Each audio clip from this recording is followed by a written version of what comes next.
대구에 가면 달성 공원이 있습니다. 이 달성 공원에 가면 옛날 이 달성 성터가 그대로 남아 있습니다. 왜 사람들은 대구를 달성이라고 하는가? 여러분, 옛날 대구의 옛 지명이 달구벌인 건 다 아시죠? 예, 그 달구벌에 쌓은 성이다. 그래서 달성이다. 그렇게 부르는 거죠.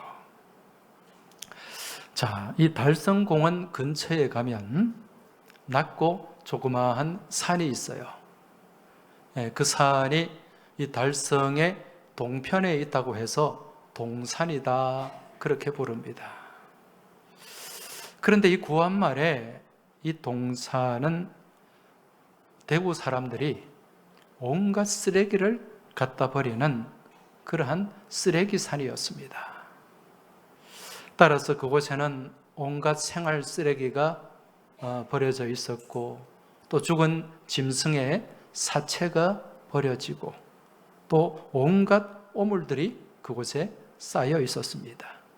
그래서 사람들은 이곳 동산을 다르게 똥산이다, 그렇게 불렀습니다. 그런데 1893년 이 땅에 언더우드 선교사님이 입국한 지 8년 뒤에 대구에 복음이 들어왔어요. 그때 대구에 복음을 전한 분이 베어드 선교사님입니다. 이 베어드 선교사님은 부산으로 입국을 해서 초량교회를 세우신 분이거든요. 이분이 이제 부산에 전도를 하고 이제 경북 지역으로 밀양, 청도를 지나서 대구까지 가서 복음을 전하게 됩니다. 그때 대구에 이 성 동쪽에 있는 동성로에서 복음을 전하고, 그때 결신자들이 생겨나게 되는데, 그때 그 결신자들 중심으로 세워진 교회가 대구 제1교회입니다. 그 이후에 대구에는 많은 선교사들이 입국을 했습니다. 1899년 1900년대를 한 해 앞둔 이 해에 미국 북장로교 소속 선교사이신 우드 브릿지 존슨이라는 분이 대구에 들어오게 됩니다. 이분은 의사였어요. 그래서 의료 선교사로 들어왔는데, 이 대구에 와서 약방을 하나 만들었어요. 그 약방이 미국 약방이었습니다. 그리고 서양 의술로 환자들을 돌보기 시작했는데, 이게 점점 커지면서 이제 대구의 제중원이 됩니다. 대구의 제중원이 되었다가 나중에 이제 동산병원이 되는 거죠. 그렇게 확장이 되었는데, 이렇게 제중원이 성장하고 또 많은 의료 인력이 필요함에 따라서 많은 선교사님과 또 의료 선교사님들이 들어오게 되었습니다. 근데 이제 선교사들이 오니까 머물 사택이 필요하지 않습니까? 이 사택을 지어야 되는데, 예나 지금이나 대구는 텃세가 좀 강해요. 그래서 이 푸른 눈의 이방인들에게 이 땅을 내어주는 사람들이 별로 없었습니다. 그 사택을 지을 공간도 없었고, 또 학교 사역을 해야 되는데 학교를 지을 그런 땅도 구하지를 못했습니다. 그래서 이 선교사님들이 이제 고심 끝에 어디를 선택하게 되는가? 사람들이 기피하고 가까이 하지 않은 그곳 동산. 이 동산을 뭐라고 부른다 그랬죠? 똥산이다. 그렇게 부르는데, 거기를 싼 가격에 매입을 하게 됩니다. 그리고 그것을 정리를 해가지고 거기에 학교를 세워요. 또 병원을 세웁니다. 그리고 선교사 사택을 거기에 짓게 됩니다. 거기에 세워진, 선교사님들을 통해 세워진 학교가 대구의 개성학교 신명여학교입니다. 그리고 이 개성의 개자와 신명의 명자를 따서 대구의 계명대학교가 세워지게 되는 거죠. 근데 여러분, 하나님의 이 역사가 정말 놀라운 것은요, 이 예수 그리스도의 복음이 들어가고 예수 그리스도의 보혈이 그곳에 뿌려질 때 놀라운 변화의 역사가 일어난다는 것입니다. 무슨 얘기인가? 여러분, 예수님이 십자가에 못 박힌 장소가 어디입니까? 예루살렘의 골고다 언덕이죠. 여러분, 그 골고다의 이름의 뜻이 뭡니까? 해골의 곳, 해골의 장소라는 뜻이거든요. 그런데 그 죽음의 언덕에 예수 그리스도의 십자가가 세워지고 거기에 예수의 보혈이 흘러내렸습니다. 그 결과 마른 뼈가 살아나는 부활의 역사가 일어나게 된 줄 믿습니다. 그리고 그곳에는 지금 성묘교회가 세워져서 그 죽음의 땅이 생명의 땅으로 바뀌게 되었어요. 어디 이뿐이 아니라 우리 역사를 봐도 그렇습니다, 여러분. 우리 대한민국은 소망이 없는 나라요, 소망이 없는 땅이었습니다. 이곳에 복음이 들어왔잖아요. 1885년 언더우드 아펜젤러 선교사를 통해 복음이 들어오고 또 이곳에 많은 순교의 피가 뿌려졌습니다. 그 결과 지금 대한민국은 그 어두운 역사를 벗어나서 지금 정말 세계의 빛이 되는 그러한 나라로 우뚝 세워지게 된 줄 믿습니다. 이게 복음의 능력이에요. 보혈의 능력입니다. 그러한 복음과 보혈의 능력이 이곳 동산 가운데도 역사하는 것을 보게 됩니다. 사람들은 냄새나고 더러운 이 쓰레기산, 이 똥산이라고 불렀던 이곳에 이제 선교사들이 눈물과 기도 가운데 여기에 병원을 세우게 됩니다. 여기에 세워진 병원이 처음에는 제중원으로 불리다가 나중에 무슨 병원이 되었다고요? 동산병원이 되었어요. 여러분, 이 동산병원은 126년의 역사를 가지고 있습니다. 지금 몇 년 전에 코로나 팬데믹이 일어났을 때 이 동산병원이 코로나 전담병원으로 병원을 내어놓았어요. 통째로. 여러분, 이건 대단한 결단입니다. 이 큰 종합병원, 이 대학병원을 통째로 코로나 전담병원으로 내어놓는다는 것은 이건 엄청난 손해를 감수해야 돼요. 그런데 이러한 결정을 할 수 있었던 것은 바로 여기에 선교사들이 세운 병원의 건립 이념이 있었기 때문에, 이 병원은 이윤을 추구하는 병원이 아니라 생명을 살리는 병원이기 때문에 그렇게 병원을 내어놓을 수가 있었고, 지금도 이 동산에 있는 동산병원과 또 외곽에 또 지어진 그 병원을 통해서 많은 사람들을 살리는 그러한 역할을 감당하고 있다는 거죠. 그 사진을 한번 보여주시기 바랍니다. 저게 대구 동산에 있는 동산동에 있는 동산병원이에요. 예. 이제 저 병원을 코로나 전담병원으로 다 내어주었죠. 그리고 이제 저 병원이 좀 더 확장이 되어가지고 또 제2병원, 본 병원이라고 할 수 있는 또 병원도 또 세워져 있습니다. 예, 저게 이제 성서 캠퍼스에 있는 병원이에요. 그 조그마한 미국 약방이 재중원이 되고 또 지금은 저렇게 엄청난 그러한 병원이 되고 많은 사람을 살리는 그러한 일들을 감당하고 있다는 거죠. 그 쓰레기산 동산에 저 병원이 세워지게 되고 또 지금 무엇이 세워져 있는가? 정말 멋지고 아름다운 교회가 세워져 있습니다. 그 교회가 대구의 모교회, 바로 대구 제1교회입니다. 그림을 한번 보시기 바랍니다. 저 교회가 대구 제1교회, 지금 동산에 세워진 교회예요. 한 장 더 보여주시기 바랍니다. 예. 지금 저기에 교회가 세워지고 병원이 세워져서 육을 살리는 역할을 병원이 감당하고 영을 살리는 역할을 교회가 감당하고 있다는 거죠. 여러분, 이처럼 예수의 복음이 들어가고 그 보혈이 뿌려질 때 죽음의 땅이 생명의 땅으로 바뀌게 되고 또 아름다운 생명의 열매를 맺어가는 놀라운 변화의 역사가 일어난다는 것, 우리는 이 현장을 보면서 알 수가 있다는 거죠. 여러분, 이건 우리 인생도 마찬가지예요. 우리 인생 또한 우리의 실존이 어떻습니까? 본질상 진노의 자식들이죠.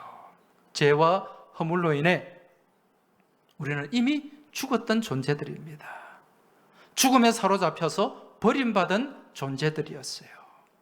그런데 이처럼 버림받은 인생 가운데 예수의 복음이 들어가고 예수의 보혈이 우리의 심장 가운데 뿌려질 때, 여러분, 그 어둠과 죽음의 세력은 멀리 떠나가게 된 줄 믿습니다.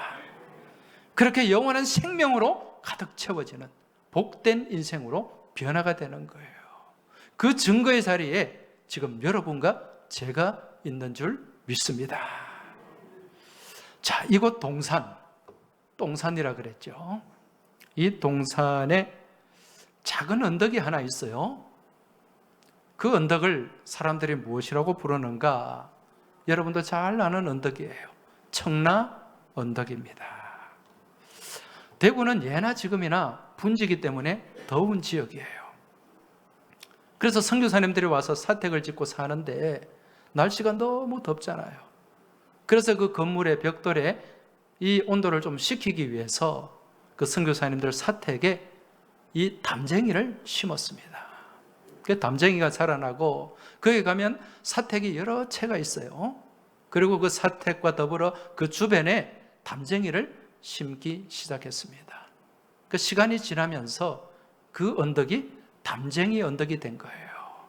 그래서 사람들은 풀을 청자에 담쟁이 라자를 써서 청라 언덕이다, 그렇게 부르게 된 거죠. 그런데 이 청라 언덕에, 이 동산 언덕, 청라 언덕에 담쟁이가 이제 제법 우거질 무렵에 1911년입니다. 이 청라 언덕을 오르내리면서 학교를 다녔던 소년이 있어요. 그 소년의 이름이 박태준입니다. 포항제철을 설립한 박태준 회장이 아니고 작곡가 박태준 선생님입니다.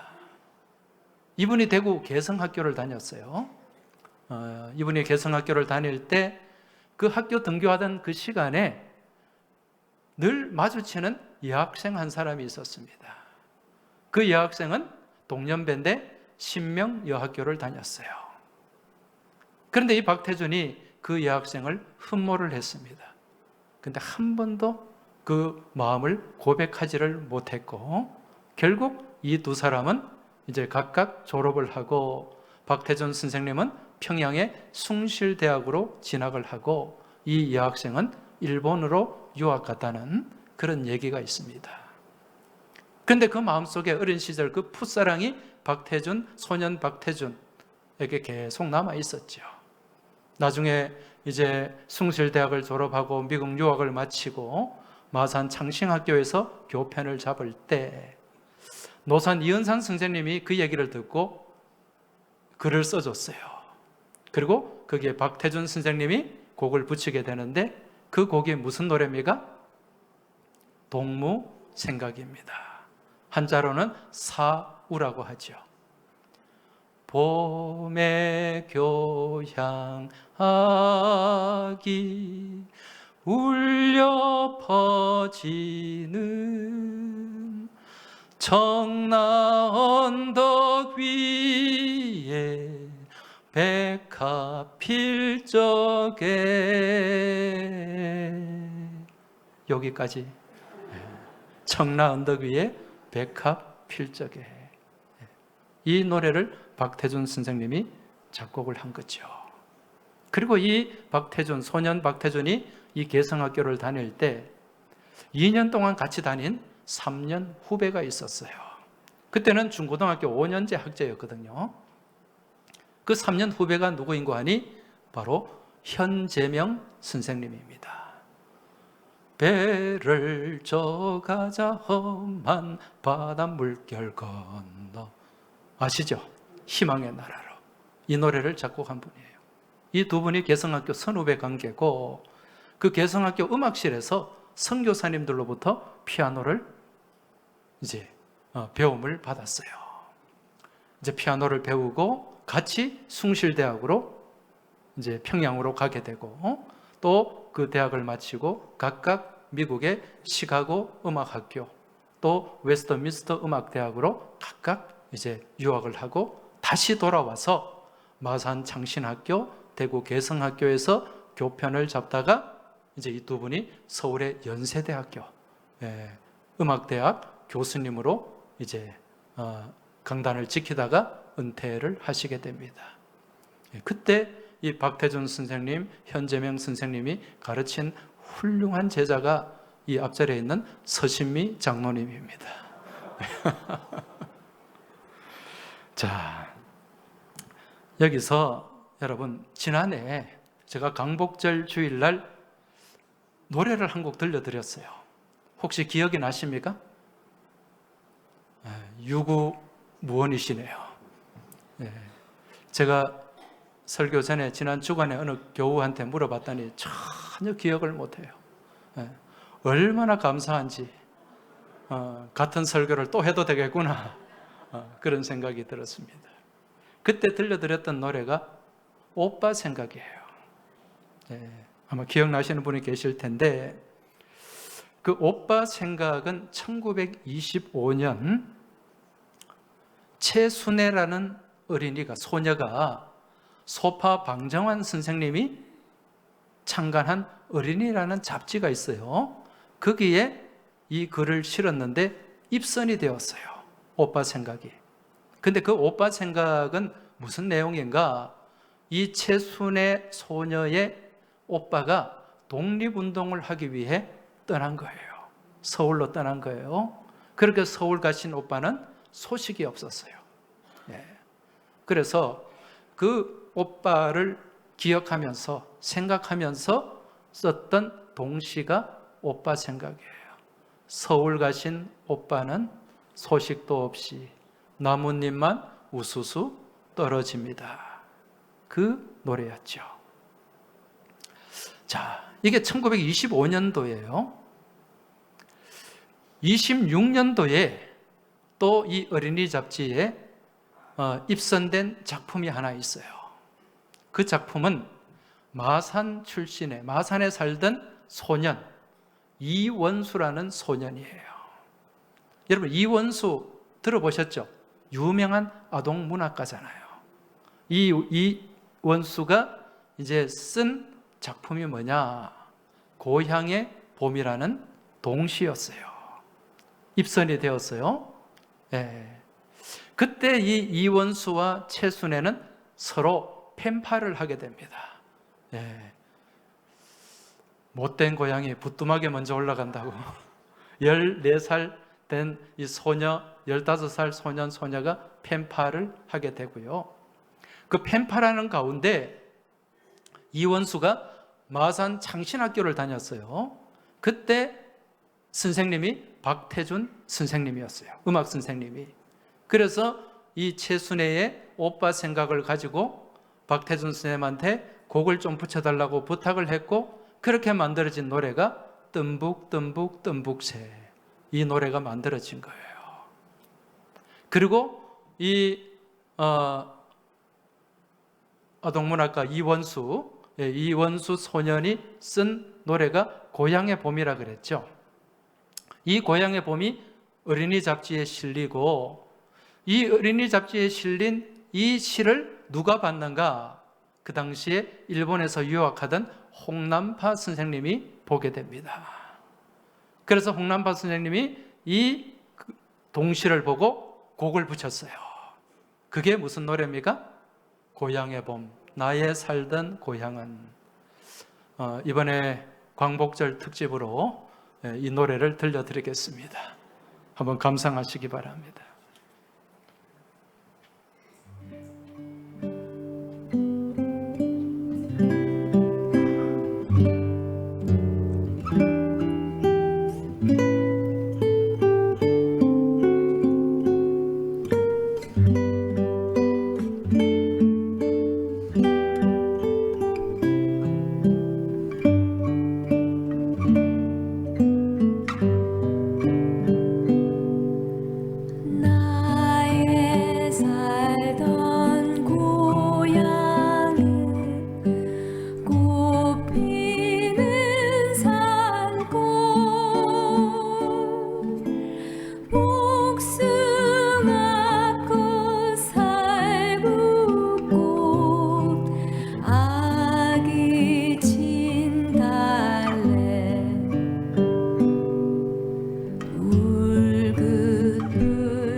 그립습니다.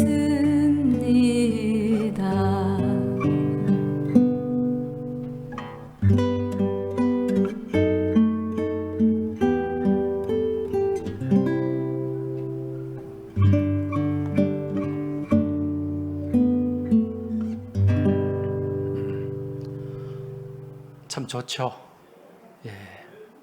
이 노래를 소년 이원수가 곡을 쓰게 된 것은 이 어린 소년의 마음에 이 나라를 빼앗기고 또 잃어버린 그 시대 상황이 내 고향을 잃어버린 것과 같다, 그런 마음을 가진 거예요. 그 마음을 담아서 이 고향 생각, 이 노래, 이 동시를 쓰게 된 겁니다. 여러분, 그 당시에 이 나라를 빼앗기고 그 아픔을 담은 시들이 많잖아요. 대구의 그 수성 들판을 바라보면서 빼앗긴 들에도 봄은 오는가, 이상화 선생이 쓴 시죠. 이런 시들이 많았어요. 이런 고향을 잃어버린 아픔, 나라를 잃어버린 아픔들을 노래했는데, 오늘 우리가 읽은 이 시편 137편, 이 말씀도 바로 그러한 내용입니다. 나라를 잃어버리고 그 이역만리 바벨론, 유프라테스, 티그리스 강가로 노예로 잡혀가서 거기에 운하공사를 하고 온갖 노역에 시달리던 이 바벨론 포로들, 히브리 노예들, 이들의 서름이 담기고 이들의 아픔이 담긴 말씀이 오늘 시편 137편입니다. 1절에서 3절 다시 한번 보시기 바랍니다. 우리가 바벨론의 여러 강변 거기에 앉아서 시온을 기억하며 울었도다.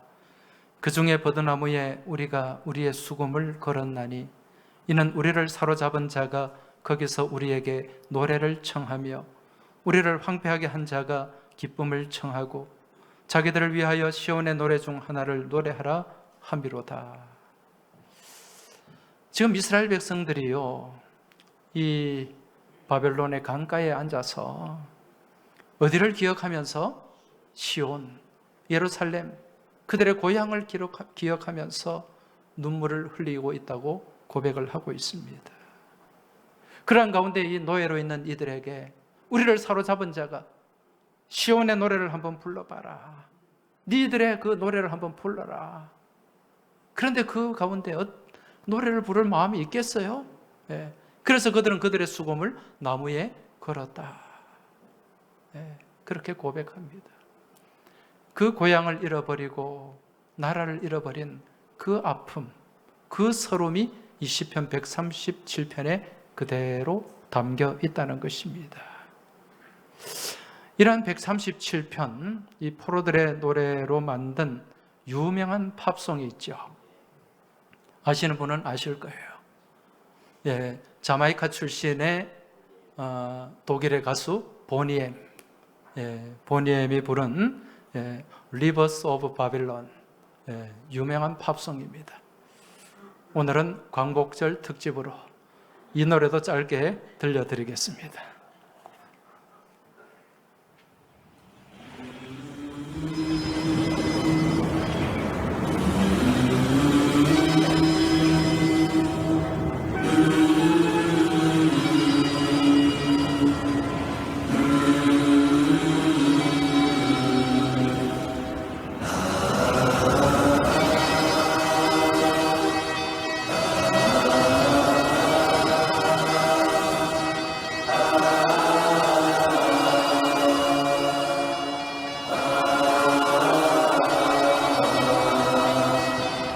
The rivers of Babylon, there we sat down, there we wept, when we remembered Zion.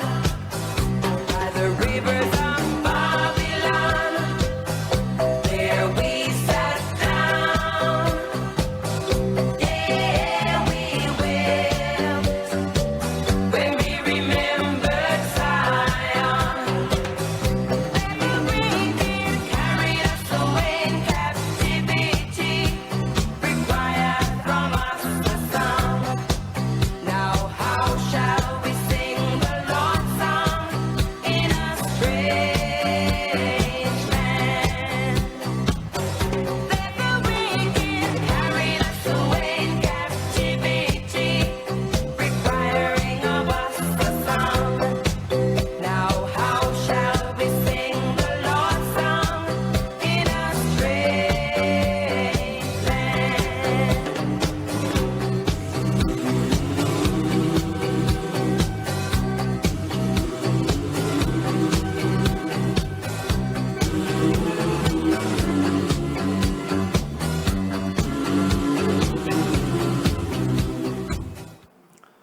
시간이 많지 않아서 여기까지만 들었습니다. 이 노래가 참 슬픈 노래예요.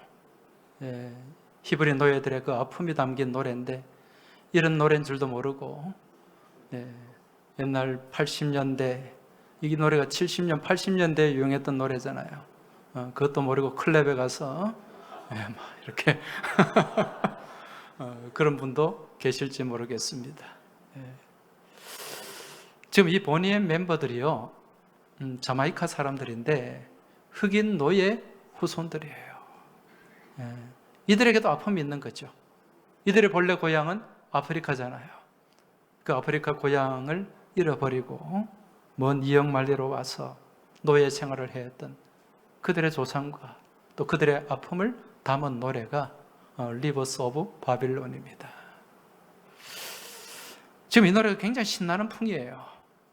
그러니까 사람들이 기쁨을 노래하는 걸로 생각을 하는데, 여러분 미국의 흑인 연가나 남미의 레게 음악은 이런 비극적이고 정말 참담한 억압적인 그런 상황일지라도 이 상황에 매몰되지 않으려고 음악을 통해서 또 그 음악 가운데 하나님 앞에 상황을 모두 맡기고 또 믿음으로 나아가는 그런 전통이 이들 흑인 신앙 공동체에 있다고 그래요.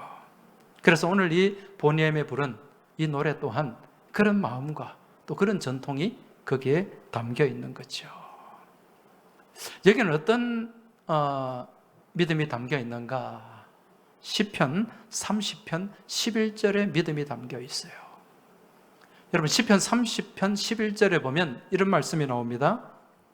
주께서 나의 슬픔이 변하여 내게 춤이 되게 하시며 나의 베옷을 벗기고 기쁨으로 띠띠우셨나이다. 이렇게 다윗이 고백을 하고 있습니다. 우리 하나님은 어떤 분이라고요? 슬픔이 변하여 춤이 되게 하시는 하나님이다.